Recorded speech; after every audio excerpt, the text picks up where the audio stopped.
Hi, this is Gerald Salenti. It's Thursday, January 11th, 2018. And here are some of today's trends in the news on the market front. Over there in Asia, up.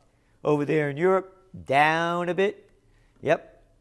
And here in the States, boom, boom, bam, new highs. And oil, whoop, oil's up, gold's up, and poof, Bitcoin's down, big down. So what's going on here in the States? Dow spikes 205 points to record close. That's right. Analysts and investors, they're looking at Donald Trump's tax cut that will slash corporate tax rate, as you know, to 21% from 35%. The tax rate that companies actually pay may even be lower than 21%, according to some research by Yardeni Research. So more profits coming in. And what does that mean? More profits, more stock buybacks. End of story. Maybe and maybe not. And we'll get to the maybe not in a minute. But oil prices, they hit a 3-year high, eased down from a little bit above $70 a barrel over there, and Brent came down a little bit, still in the 69. And again, most people are saying, as we're saying now, we're in this new range. This is it. But it can go higher as things heat up in the Middle East, down in Venezuela, and what other oil country that's having a lot of internal problems.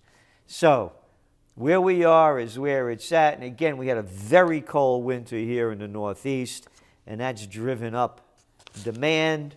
And it's also slowed down pulling the stuff out of the ground and going to the refineries. So we believe we're near the peak of oil at the prices that it's at. Not peak oil, of course. And gold. Gold nears 4-month highs, because the ECB came out today and they said, the European Central Bank, we're going to cut back on this stimulus program. And that made the dollar weaker and the euro stronger. But we don't see that standing very long. So yes, they're going to be cutting back, but they got their own problems there in Europe, and we don't think the euro is enough to drive the dollar down. So gold, it's at a 4-month high right now, and it's pretty solid. But again, as the dollar gets stronger, gold gets weaker, because U.S. bonds sell off as investors fear faster retreat from crisis stimulus. Crisis stimulus. Yeah, the panic of '08 to give all the money to the banksters. That was the crisis. The banksters will get poorer. Yeah, because it didn't enrich any of us. That's the fact. Only the 1%, the top 10% gained. The numbers are there. Again, in the USSA, we got 3 people who got more money than 60% of our population. You got 8 people worldwide that have more money than half the world's population combined. Crisis. A crisis for the criminals. And it goes on. The global government bond market has started 2018 on the back foot, and yields rose sharply on Thursday after data showed the Bank of Japan slowed some of its long-dated bond purchases. That stoked speculation that the Bank of Japan would join with the European Central Bank and the U.S. Federal Reserve in scaling back, you ready? Stimulus programs this year. Stimulus to stimulate the equity markets. So again, we have valuations near all-time highs, particularly here in the States. You've seen a lot of money going to emerging markets because the valuations aren't as bad. But if the dollar gets too strong and the stimulus starts stopping, that's when you're going to see the market crash. Goes on to say that this has lent weight to bearish sentiment. Central banks were shifting to an era of quantitative tightening. Yeah, from quantitative easing to quantitative tightening. And remember, these little slime balls at the ECB have been buying corporate bonds and junk ones like that company that just went bust. Hundreds of millions of dollars worth into a failing company. This isn't capitalism, it's fascism, the merger of state and corporate powers. 2018 will become a turning point in the post-crisis era of ultra-stimulative monetary policy. All right? So there's where we're going with the markets. The fears are starting to set in. Economists have been bemused by the lack of price and wage rises despite the tightening job markets on both sides of the Atlantic. What are you bemused about? You're working for a plantation owner. Plantation owners don't give the slaves in Slavelandia raises. What are you bemused by? All the dough's in the hands of the few, man. And what is Bezos worth now of Amazon? What, $106 billion? And what do they give for peace? Gosh, that's what they give. All of them. All the billionaires, they give nothing for peace, only more for their pockets. Bemused. Grow up. Investors fear end of binge on bonds. For nearly a decade, central banks around the world have been the biggest buyers of bonds, sending interest rates plummeting and stock markets soaring. Yeah, no kidding, man. Now investors are starting to worry about what would happen if the richest nations start to scale back on a buying binge that most of them began to stimulate economies hurt by the global financial crisis. This is the crap out of the slimy New York Timers by Landon Thomas Jr. Yeah, Jr. Didn't stimulate the economies, Jr. Could you add up to 2% GDP growth, Jr.? Because that's what we had in the United States up into this year. And maybe you can't count good from 2008 to 2018. Stimulate the economies. This has been one big ripoff to enrich the rich in the neo-feudal society. The most immediate fear, a sharp fall-off in bond prices, would rattle equity markets that are now trading at record highs. Last bears standing pin hopes on crisis year. So here a couple of people are saying things are going to get lousy. Now as central banks prepare to pull back from ultra-loose monetary policy and vast bond buying programs, the last bears standing are hoping that their predictions will finally come true. Again, it's been nothing but a scam. I read to you the words. The words are very simple. Vast bond buying programs and ultra-loose monetary policy.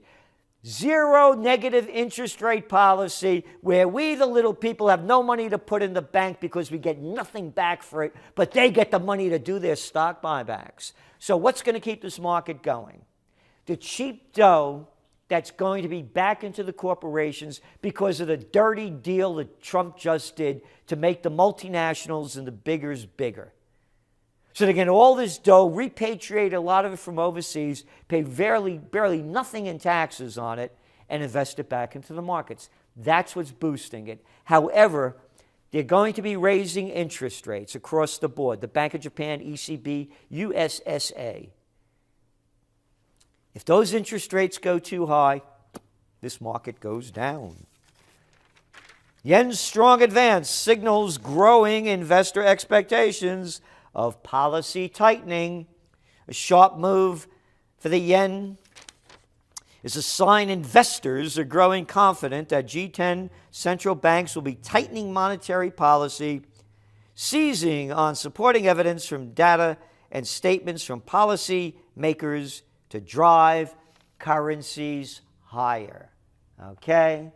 the higher the currencies go, particularly the dollar, the lower the markets go because it takes more dough to buy back stocks and do merger and acquisition activity. End of story. Because global debt hits record, you ready? $233 trillion. It rose to a record in the third quarter of 2017. And speaking of debt and money, over there in China, as we've been saying, hey, what's one of your big trends that we've been writing about? Going cashless. The cashless society has finally arrived in China. And that's right. And companies like Alibaba and Tencent are elbowing aside banks to take a growing role in daily commerce. And what you do is you pay with your app. And such payments in China now total $9 trillion. Way ahead in the cashless society, Alipay apps. Here, take a look at this chart. Look at that. Oh, you can't see that little blue dot down there at the bottom?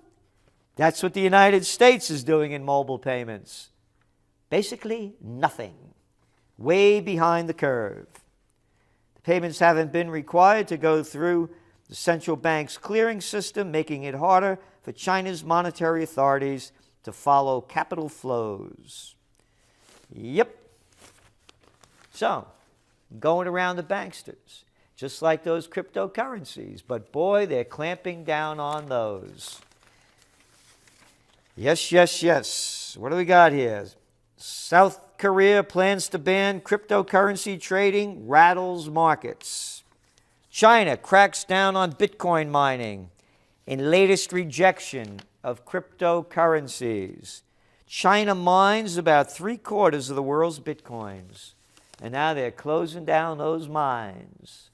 So this is something to pay attention to.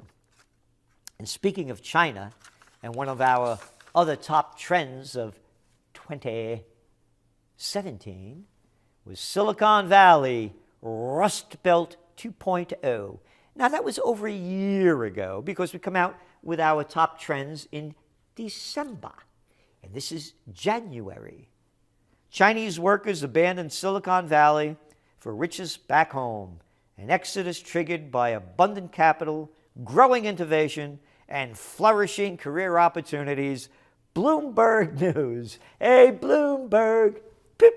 You guys are late on this one.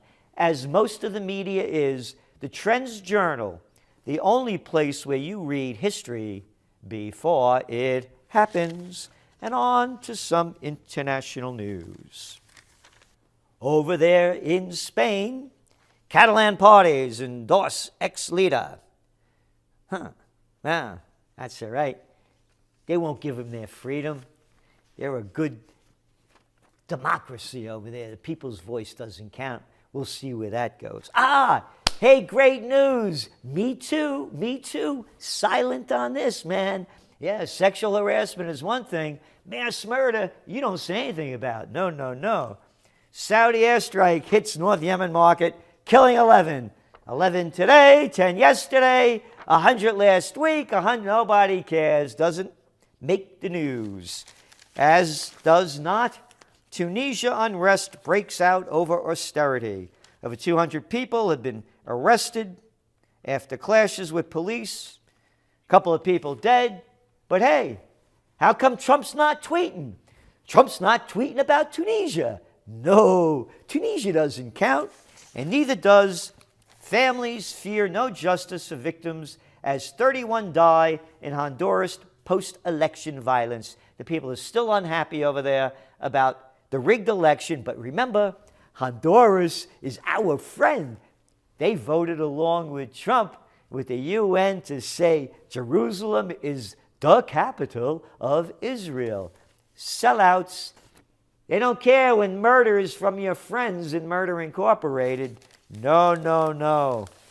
And then finally, Apple. Investors prod Apple on child's phone use. A public health crisis of youth phone addiction. Yeah, investors. You think they're going to do anything about this? And they're not going to do anything about put your cell phone down and keep it away from your pillow. The California Department of Health is advising. Talking about all the problems that we've been talking about with cell phones for years.